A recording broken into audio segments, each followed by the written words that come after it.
she was the most disagreeable-looking child ever seen. It was true, too. She had a little thin face and a little thin body, thin light hair, and a sour expression. Her hair was yellow and her face was yellow because she had been born in India and had always been ill in one way or another. Her father had held a position under the English government and had always been busy and ill himself, and her mother had been a great beauty who cared only to go to parties and amuse herself with gay people. She had not wanted a little girl at all, and when Mary was born, she was handed over to the care of Aya, who was made to understand that if she wished to please the Mem Sahib, she must keep the child out of sight as much as possible. So when she was a sickly, fretful, ugly little baby, she was kept out of the way, and when she became a sickly, fretful, toddling thing, she was kept out of the way also. She never remembered seeing familiarly anything but the dark faces of her Aya and the other native servants, as they always obeyed her and gave her her own way in everything, because the Mem Sahib would be angry if she was disturbed by her crying.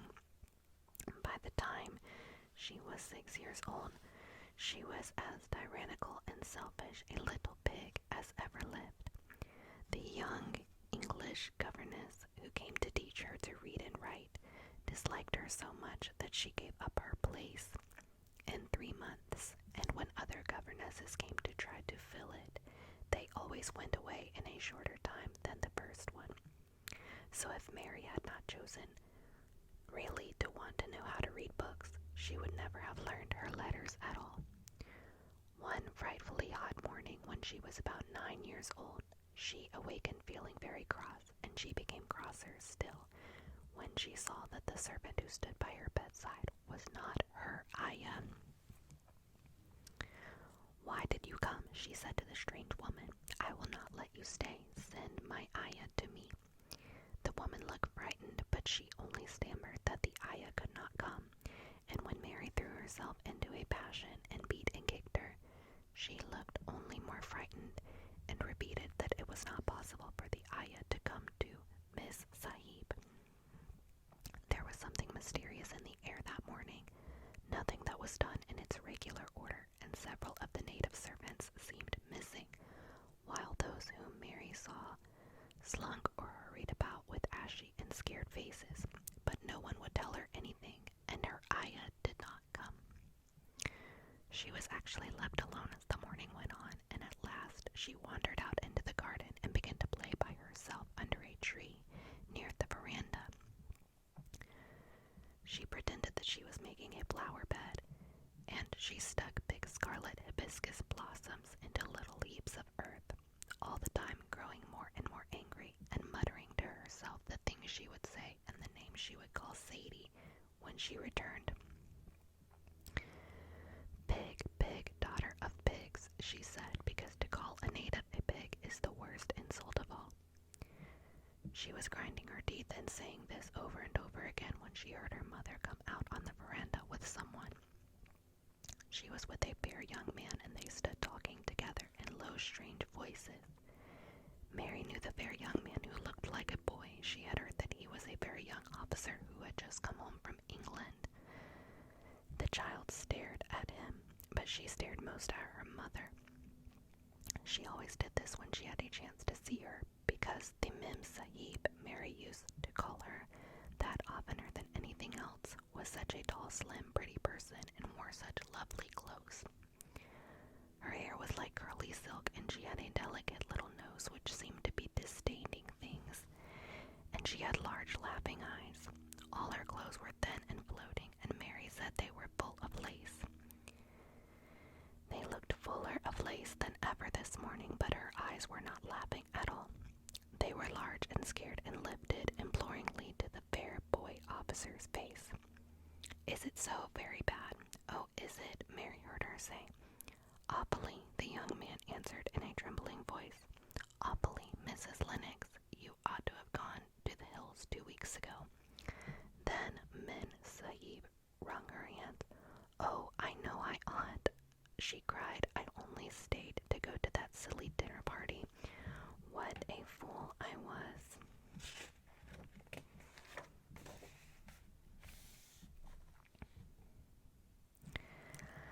At that very moment, such a loud sound of wailing broke out from the servants' quarters that she clutched the young man's arm, and Mary stood shivering from head to toe. The wailing grew wilder and wilder. "What is it? What is it?" Mrs. Lennox gasped. "Someone has died," answered the boy officer. "You did not say it had broken out among your servants." "I did not know," the Mem Sahib cried. "Come with me, come with me," and she turned and ran into the house.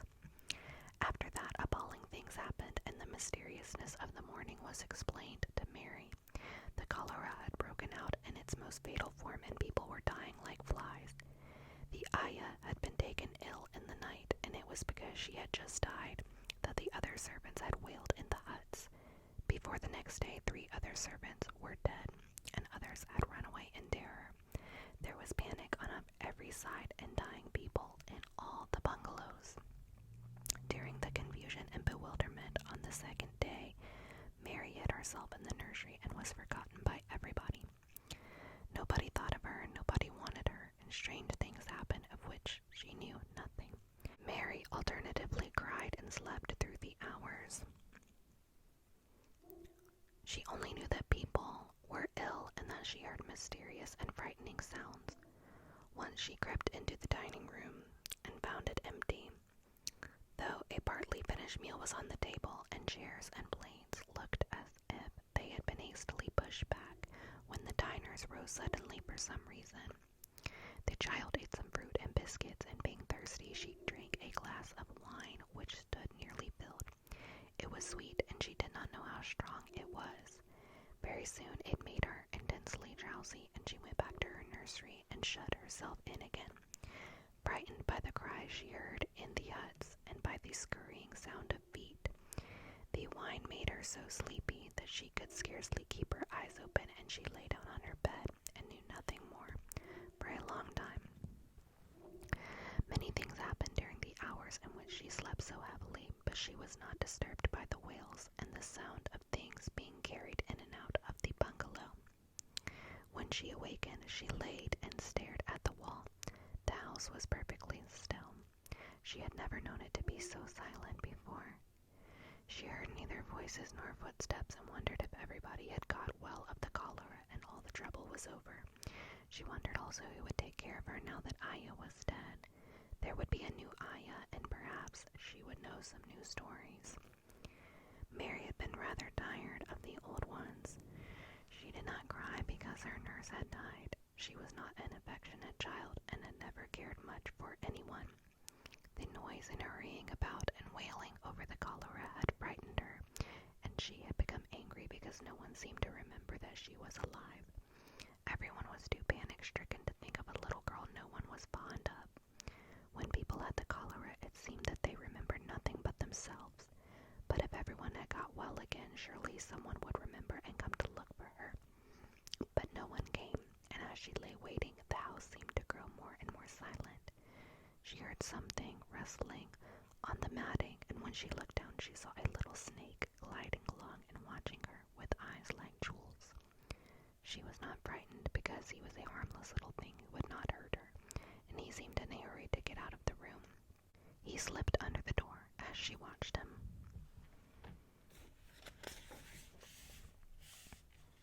"How queer and quiet it is," she said. "It sounds as if there were no one in the bungalow but me and the snake." Almost the next minute she heard footsteps in the compound, and then on the veranda. They were men's footsteps, and the men entered the bungalow and talked in low voices. No one went to meet or speak to them, and they seemed to open doors and look into rooms. "What desolation," she heard one voice say. "That pretty, pretty woman. I suppose the child, too. I heard there was a child. No one ever saw her." Mary was standing in the middle of the nursery when they opened the door a few minutes later. She looked an ugly, cross little thing, and was frowning because she was beginning to be hungry and feeling disgracefully neglected. The first man who came in was a large officer, who she had seen once talking to her father. He looked tired and troubled, but when he saw her, he was so startled that he almost jumped back. "Barney," he cried out, "there is a child here, a child alone, in a place like this. Mercy on us. Who is she? I am Mary Lennox, the little girl said, drawing herself up stiffly. She thought the man was very rude to call her father's bungalow a place like this. I fell asleep when everyone had the cholera, and I have only just wakened up. Why does nobody come? It is the child that no one ever saw, exclaimed the man, turning to his companions. She has actually been forgotten. Why was I forgotten? Mary said, stamping her foot. Why does nobody come? The young man, whose name was Barney, looked at her very sadly. Mary even thought she saw him wink his eyes, as if to wink tears away. Poor little kid, he said, there is nobody left to come. It was in that strange and sudden way that Mary found out that she had neither father nor mother left, that they had died and been carried away in the night, and that the few native servants who had not died also had left the house as quickly as they could. Get out of it, none of them even remembering that there was a Missy Sahib. That was why the place was so quiet. It was true that there was no one in the bungalow but herself and the little rustling snake.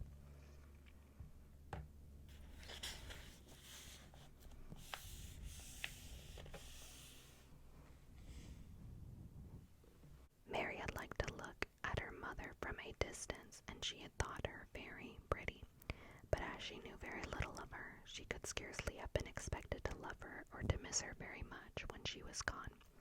She did not miss her at all, in fact, and as she was a self-absorbed child, she gave her entire thought to herself, as she had always done.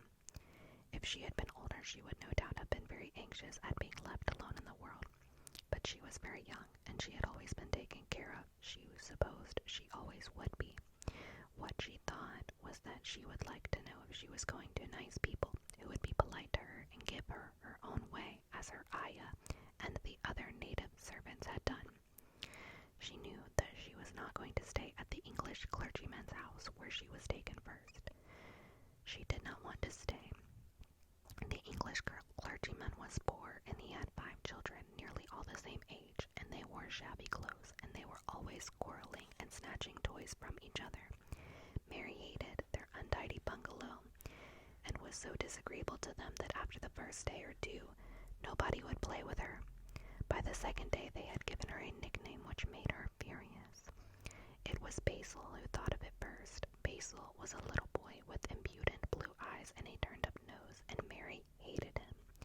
She was playing by herself under a tree, just as she had been playing the day the cholera broke out. She was making heaps of earth and paths for a garden, and Basil came and stood near to watch her. Presently he got rather interested and suddenly made a suggestion. Why don't you put a heap of stones there and pretend it is a rockery, he said, there in the middle, and he leaned over to point. Go away, cried Mary, I don't want boys, go away. For a moment Basil looked angry, and then he began to tease. He was always teasing his sisters. He danced around and round her, and made faces, and sang and laughed. Mistress Mary, quite contrary, how does your garden grow? With silver bells, and cockle shells, and marigolds, all in a row. He sang it until the other children heard and laughed too, and the crosser Mary got, the more they sang, Mistress Mary, quite contrary. And after that, as long as she stayed with them, they called her Mistress Mary, quite contrary, when they spoke of her to each other, and often when they spoke to her. You are going to be sent home, Basil said to her, at the end of the week, and we're glad of it.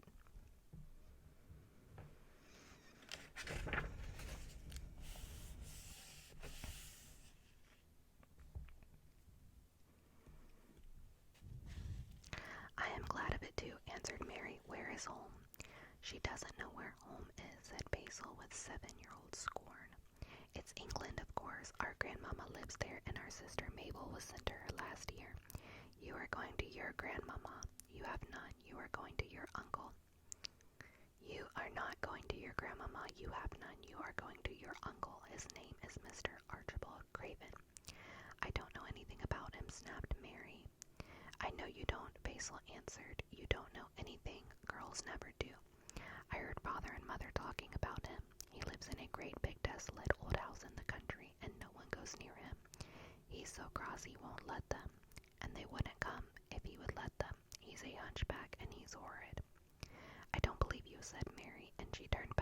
and stuck her fingers in her ears because she would not listen anymore. But she thought over it a great deal afterward, and when Mrs. Crawford told her that night that she was going to sail away to England in a few days and go to her uncle, Mr. Archibald Craven, who lived at Misselthwaite Manor, she looked so stony and stubbornly uninterested that they did not know what to think about her.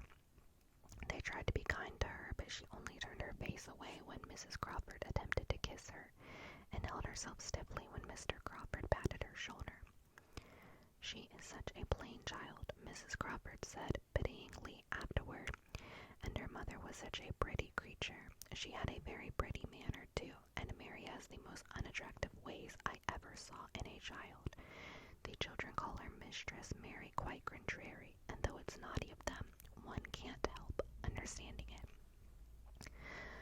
Perhaps if her mother had carried her pretty face and her pretty manners oftener into the nursery, Mary might have learned some pretty ways too.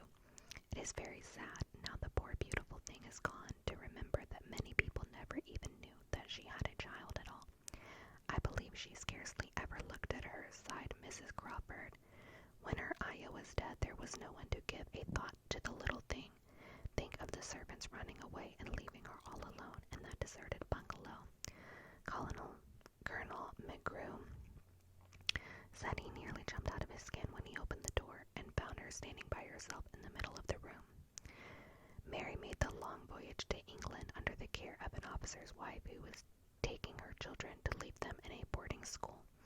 She was very much absorbed in her own little boy and girl, and was rather glad to hand the child over to the woman Mr. Archibald Craven sent to meet her in London. The woman was his housekeeper at Misselthwaite Manor, and her name was Mrs. Medlock. She was a stout woman with very red cheeks and sharp black eyes. She wore a purple dress, a black silk mantle with jet fringes on it, and a black bonnet with purple velvet flowers, which stuck up and trembled when she moved her head. Mary did not like her at all, but as she very seldom liked people, there was nothing remarkable in that.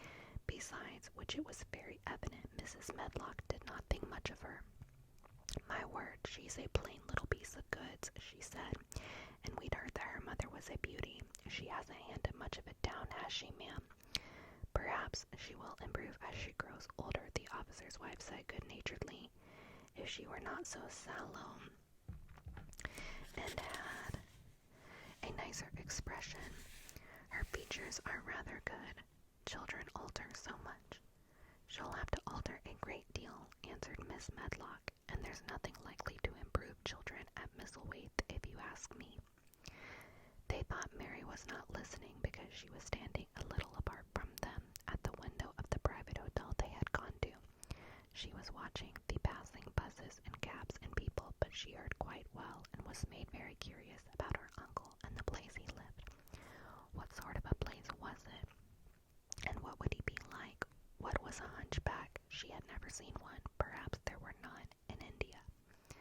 Since she had been living in the other people's houses and had no ayah, she began to feel lonely and to think queer thoughts which were new to her. She had begun to wonder why she had never seemed to belong to anyone, even when her father and mother had been alive. Other children seemed to belong to their mothers and fathers, but she had never really seemed to be anyone's little girl. She had servants and food and clothes, but no one had taken any notice of her. She did not know that this was because she was a disagreeable child. But then, of course, she did not know she was disagreeable. She often thought that other people were, but she did not know that she was so herself. She thought Mrs. Medlock the most disagreeable person she had ever seen, with her common, highly colored face and her common fine bonnet. When the next day they set out on their journey to Yorkshire, she walked through the station to the railway carriage with her head up and trying to keep as far away from her as she could, because she did not want to seem to belong to her. It would have made her angry to think people imagined she was her little girl. But Mrs. Medlock was not in the least disturbed by her and her thoughts. She was the kind of woman who would stand no nonsense from young ones. At least, that is what she would have said if she had been asked. She had not wanted to go to London just when her sister Maria's daughter was going to be married, but she had a comfortable, well-paying well-paid place as a housekeeper at Misselthwaite Manor, and the only way in which she could keep it was to do at once what Mr. Archibald Craven told her to do. She never dared even to ask a question. Captain Lennox and his wife died of the cholera, Mr. Craven had said in his short, cold way. Captain Lennox was my wife's brother, and I am their daughter's guardian. The child is to be brought here. You must go to London and bring her yourself. So she packed her small trunk and made the journey. Mary sat in her corner of the railway carriage and looked plain and fretful. She had nothing to read or look at, and she had folded her thin, little black gloved hands in her lap. Her black dress made her look yellower than ever, and her limp, light hair straggled from under her black gray bat. A more marred-looking young one I never saw in my life, Mrs. Medlock thought. Marred is a Yorkshire word and means spoiled and pettish. She had never seen a child who sat so still without doing anything, and at last she got tired of watching her and began to talk in a brisk, hard voice. I suppose I may as well tell you something about where you are going to, she said. Do you know anything about your uncle? No, said Mary. Never heard your father and mother talk about him. No, said Mary, frowning. She frowned because she remembered that her father and mother had never talked to her about anything in particular. Certainly they had never told her things. Muttered Miss Medlock, staring at her queer, unresponsive little face. She did not say any more for a few moments, and then she began again. I suppose you might as well be told something to prepare you. You are going to a queer place. Mary said nothing at all, and Mrs. Medlock looked rather discomfited by her apparent indifference, but after taking a breath she went on. Not but that it's a grand big place in a gloomy way, and Mr. Craven's proud of it in his way, and that's gloomy enough too.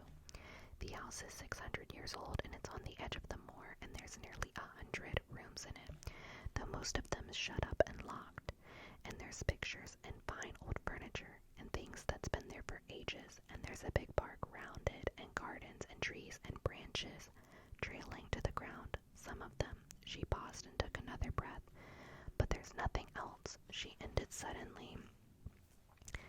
Mary had begun to listen in spite of herself. It all sounded so unlike India, and anything new rather attracted her. But she did not intend to look as if she were interested. That was one of her unhappy, disagreeable ways, so she sat still. Well, said Mrs. Medlock, what do you think of it? Nothing, she answered. I know nothing about such places. That made Mrs. Medlock laugh a short sort of laugh. She said, but you are like an old woman, don't you care? It doesn't matter, said Mary, whether I care enough. Whether I care or not, you are right enough there, said Mrs. Medlock. It doesn't. What you're going to be kept at Misselthwaite Manor for I don't know. Unless because it's the easiest way. He's not going to trouble himself about you, that's sure and certain. He never troubles himself about no one. She stopped herself as she had just remembered something in time. He's got a crooked back, she said, that set him wrong. He was a sour young man and got no good of all his money and big place till he was married. Mary's eyes just turned toward her in spite of her intention not to seem to care. She had never thought of the hunchbacks being married, and she was a trifle surprised. Mrs. Medlock saw this, and as she was a talkative woman, she continued with more interest. This was one way of passing some of the time, at any rate. She was a sweet, pretty thing, and he'd have walked the world over to get her a blade of grass she wanted. Nobody thought she'd married him, but she did, and people said she married him for his money, but she didn't. She didn't. Positively. When she died, Mary gave a little involuntary jump. Oh, did she die? She exclaimed, quite without meaning to. She had just remembered a French fairy story she had once read called Aloud. It had been about a poor hunchback and a beautiful princess, and it had made her suddenly sorry for Mr. Archibald Craven. Yes, she died, Mrs. Medlock answered, and it made him queerer than ever. He cares about nobody. He won't see people. Most of the time he goes away, and when he he is at Misselwaith, he shuts himself up in the west wing and won't let anybody but Pitcher see him. Pitcher's an old fella, but he took care of him when he was a child, and he knows his ways. It sounded like something in a book, and it did not make Mary feel cheerful. A house with 100 rooms nearly all shut up and with their doors locked. A house on the edge of a manor. A house on the edge of a moor, whatever a moor was, sounded dreary. A man with a crooked back who shut himself up also. She stared out of the window with her lips pinched together, and it seemed quite natural that the rain should have begun to pour down in gray slanting lines and splash and stream down the window panes. If the pretty wife had been alive, she might have made things cheerful by being something like her own mother, and by running in and out and going to parties as she had done in frocks full of lace. But she was not there anymore. You needn't expect to see him, because 10 to 1 you won't, said Mrs. Medlock, and you mustn't expect that there will be people to talk to you. You'll have to play about and look after yourself. You'll be told what rooms you can go into and what rooms you're to keep out of. There's gardens enough, but when you're in the house, don't go wandering and poking about. Mr. Craven won't have it. I shall not want to go poking about, said sour little Mary, and just as suddenly as she had begun to be rather sorry for Mr. Archibald Craven, she began to cease to be worried and to think he was unpleasant enough to deserve all that had happened to him. And she turned her face toward the streaming panes of the window of the railway carriage and gazed out at the gray rainstorm, which looked as if it would go on forever and ever. She watched it so long and steadily that the grayness grew heavier and heavier before her eyes, and she fell asleep.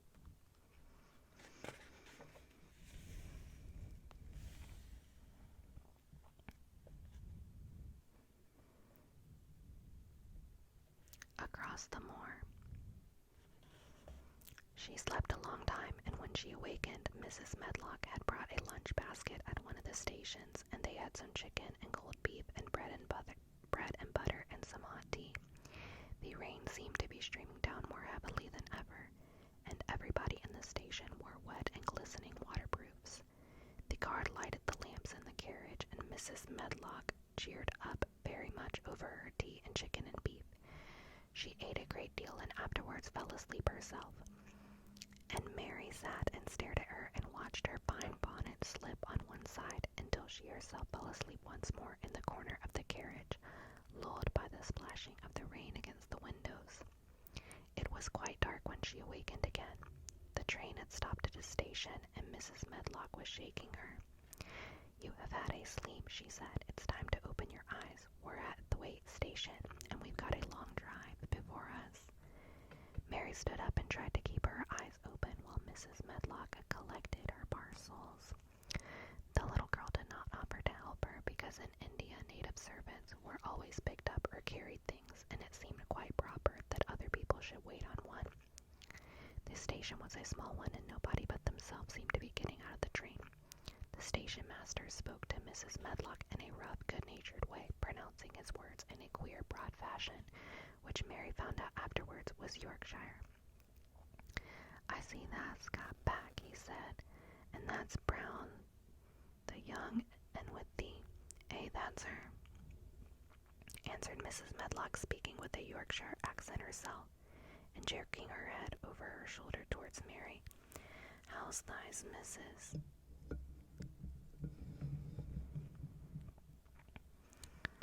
Well enough, the carriage is waiting outside for thee. A brougham stood on the road before the little outside platform. Mary saw that it was a smart carriage, and that it was a smart footman who helped her in. His long waterproof coat and the waterproof covering of his hat were shining and dripping with rain, as everything was, the burly station master included. When he shut the door, mounted the box with the coachman, and they drove off, the little girl found herself seated in a comfortably cushioned corner, but she was not inclined to go to sleep again. She sat and looked out the window, curious to see something of the road over which she was being driven to the queer place Mrs. Medlock had spoken of. She was not at all a timid child, and she was not exactly frightened, but she felt that there was no knowing what might happen in a house with 100 rooms nearly all shut up, a house standing on the edge of a moor.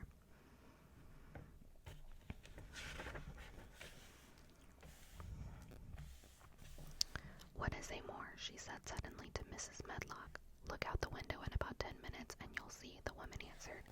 "We've got to drive 5 miles across Missel Moor before we get to the manor.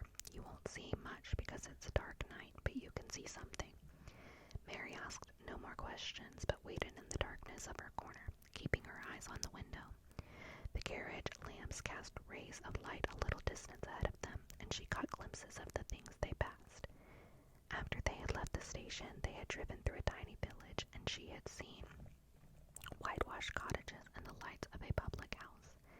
Then they had passed a church and a vicarage and a little shop window or so in a cottage with toys and sweet and odd things set out for sale. Then they were on the high road, and she saw hedges and trees. After that there seemed nothing different for a long time, or at least it seemed a long time to her. At last the horses began to go more slowly, as if they were climbing uphill, and presently there seemed to be no more hedges and no more trees. She could see nothing, in fact, but a dense darkness on either side. She leaned forward and pressed her face against the window just as the carriage gave a big jolt. "We're on the moor now, sure enough," said Mrs. Medlock. The carriage lamps shed a yellow light on a rough-looking road which seemed to be cut through bushes and a low-growing things which ended in the great expanse of a dark apparently spread out before and around them. A wind was rising and making a singular, wild, low, rushing sound.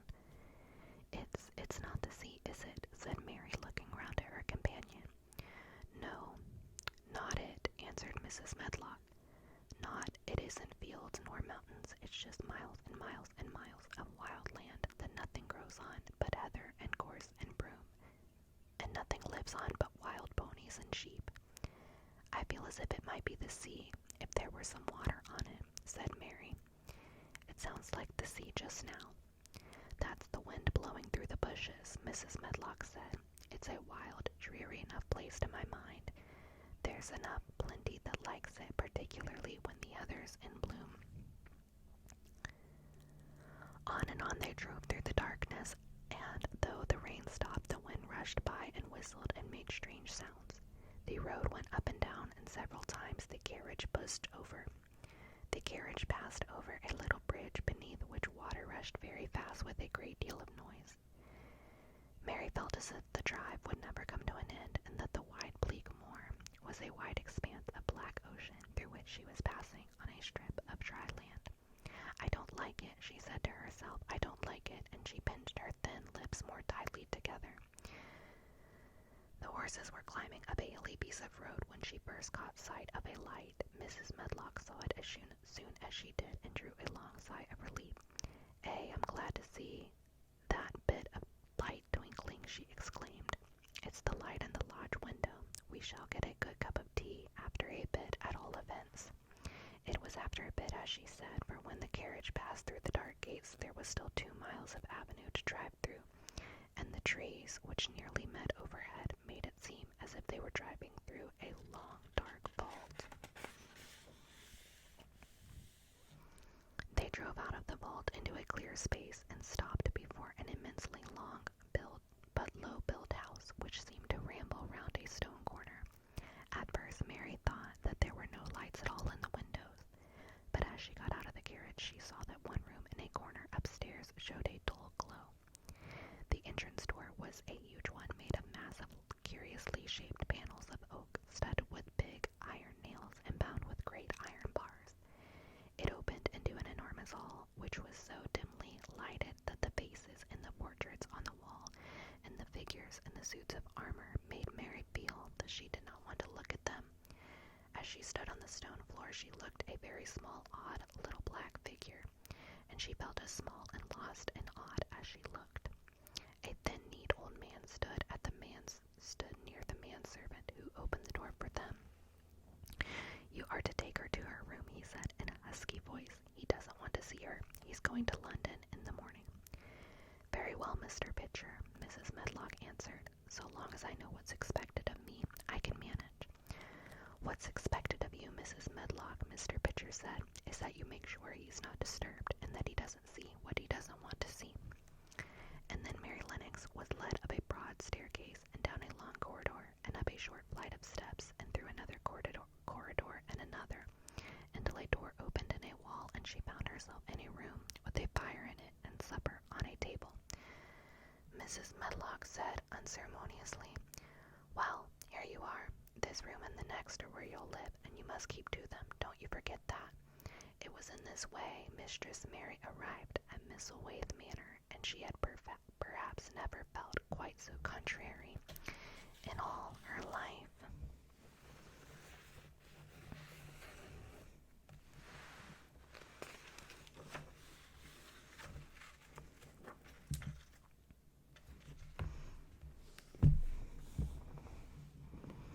So those were the first 3 chapters of The Secret Garden. I hope this provided you with some relaxation. I will be making